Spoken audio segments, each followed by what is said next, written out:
Il y a quelques semaines, l'Office fédéral de la statistique, l'OFS, qui est l'équivalent suisse de notre INSEE pour les Français, a publié les résultats d'une enquête concernant les religions en Suisse. Les Suisses sont réputés pour leur ponctualité, mais ce n'est probablement qu'une légende, car ces résultats arrivent 4 ans après l'enquête menée en 2014. Il y avait eu une première vague de résultats qui avait été publiée en 2016, et voici donc maintenant la deuxième vague. Alors espérons qu'ils ont été quand même objectifs dans leurs conclusions, sinon c'est leur réputation de neutralité qui va aussi en prendre un coup. Quoi qu'il en soit, j'ai consulté ces résultats et j'ai appris pas mal de choses sur l'islam, sur l'évangélisme, sur les 100 religions ou encore sur les croyances des Suisses. C'est ce que je vais partager avec vous maintenant. Je vais commencer par l'islam qui, contrairement aux idées reçues, est une des religions les moins dynamiques. Certes, les statistiques montrent une progression continue de la part des musulmans entre 1970 et 2014. En 1970, il n'y avait presque aucun musulman en Suisse. En 2014, ils étaient presque 5%. Mais cette progression est essentiellement due à l'immigration. Près de 95% des musulmans sont immigrés de première ou de deuxième génération, venus pour la plupart de Turquie et d'ex-Yougoslavie. L'islam est principalement un héritage parental et enregistre un très faible taux de conversion. 84% des musulmans ont leurs deux parents eux-mêmes musulmans. Seuls 4,5% des musulmans ne le sont pas depuis leur enfance, mais par conversion. C'est un chiffre qui est inférieur même à ce que l'on trouve chez les catholiques, à savoir 6%, ou encore chez les protestants, à savoir 9%. L'islam est considéré comme étant relativement peu attrayant. 13% des Suisses affirment se sentir proches d'une autre orientation religieuse, et parmi eux, seulement 2% se sentent proches de l'islam, ce qui en fait une des religions les moins populaires de Suisse. Les musulmans eux-mêmes ont une relation plutôt distante avec l'islam. C'est la religion dont les fidèles sont les moins pratiquants. Moins de 25% des musulmans se rendent à la mosquée au moins une fois par mois. À titre de comparaison, les catholiques sont 40% à se rendre à l'église au moins une fois par mois, quasiment le double. 40% des musulmans lisent régulièrement le Coran, et moins de 30% d'entre eux prient tous les jours. La majorité des musulmans n'est donc pas pratiquante.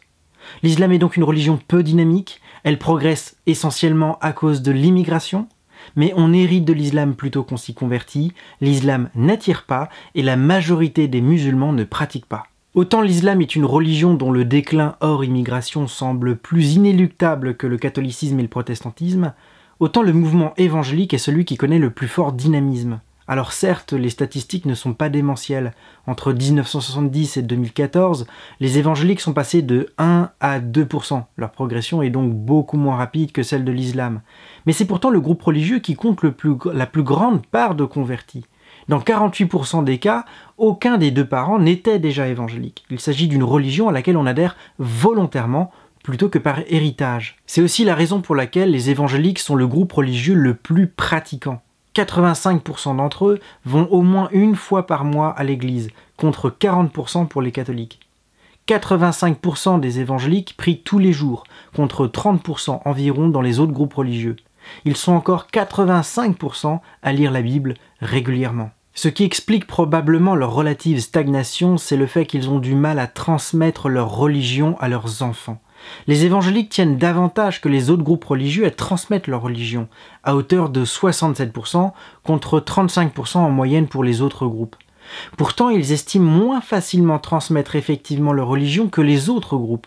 Alors que 78% des catholiques actuellement parents estiment avoir transmis leur religion, ils ne sont que 62% parmi les évangéliques. Peut-être que ce qui constitue la principale force des évangéliques est aussi leur principale faiblesse. C'est une religion à laquelle on se convertit, c'est donc aussi une religion qui se transmet difficilement. Le fort degré d'engagement qu'implique l'évangélisme est caractéristique des convertis, mais beaucoup moins de personnes qui ont hérité d'une religion. Le phénomène religieux majeur en Suisse, c'est l'effondrement du catholicisme et du protestantisme au profit des 100 religions. Entre 1970 et 2014, les catholiques passent de 49% à 38%. Les protestants diminuent de 46 à 26%, tandis que les 100 religions, eux, croissent de 1 à 22%. Assez majoritairement, les 100 religions sont nées dans une famille religieuse dont ils n'ont jamais adhéré à la religion ou bien l'ont abandonnée. 75% des 100 religions sont nées dans une famille dont les deux parents étaient religieux. 49% des 100 religions déclarent s'être déconvertis au cours de leur vie. 46% d'entre eux viennent du catholicisme et 45% d'entre eux viennent du protestantisme. La désaffection du catholicisme et du protestantisme explique donc la montée des sans-religions. Pourtant, le phénomène de l'abandon des religions traditionnelles n'est pas aussi brutal qu'il n'y paraît. On observe une corrélation entre la pratique familiale et la religiosité ou non des enfants.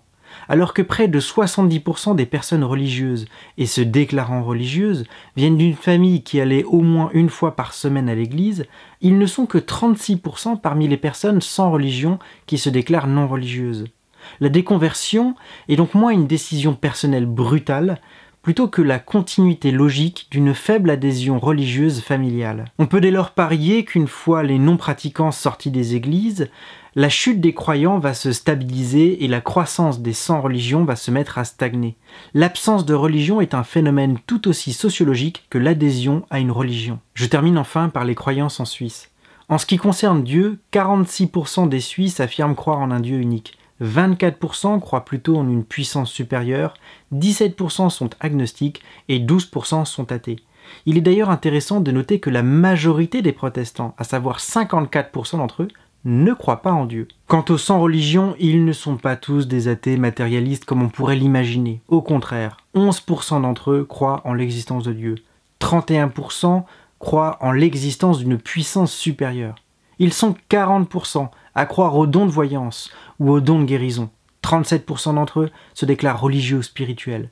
28% déclarent croire en une vie après la mort. 25% pratiquent des techniques spirituelles de mouvement ou de respiration. 20% utilisent des objets apportant la chance, la protection ou la guérison. Et 20% prient au moins une fois par an. En fait, le matérialisme suscite relativement peu d'adhésion. Seulement 20% des Suisses environ y adhèrent, alors que 45% environ croient en une vie après la mort. Mais ce qui m'a vraiment étonné, c'est la faible adhésion à la théorie de l'évolution, de l'ordre de 55% environ, alors que j'imaginais un chiffre beaucoup plus élevé.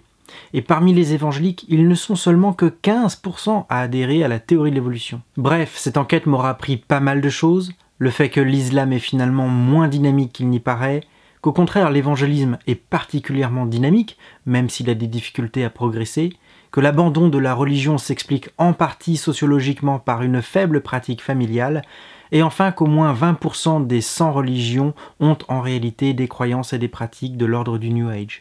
Il y a toujours quelque chose à apprendre des enquêtes sociologiques. Si vous avez aimé cette émission et que contrairement aux Suisses, vous n'êtes pas prêt à attendre 4 ans avant de voir la prochaine émission, je vous invite à liker et à vous abonner pour ne pas manquer le prochain épisode. Par contre, si vous prétendez avoir la patience suffisante pour attendre 4 ans avant la prochaine émission, je vous répondrai « mais bien sûr » et la marmotte met le chocolat dans le papier d'alu. Dans tous les cas, je vous dis à très bientôt.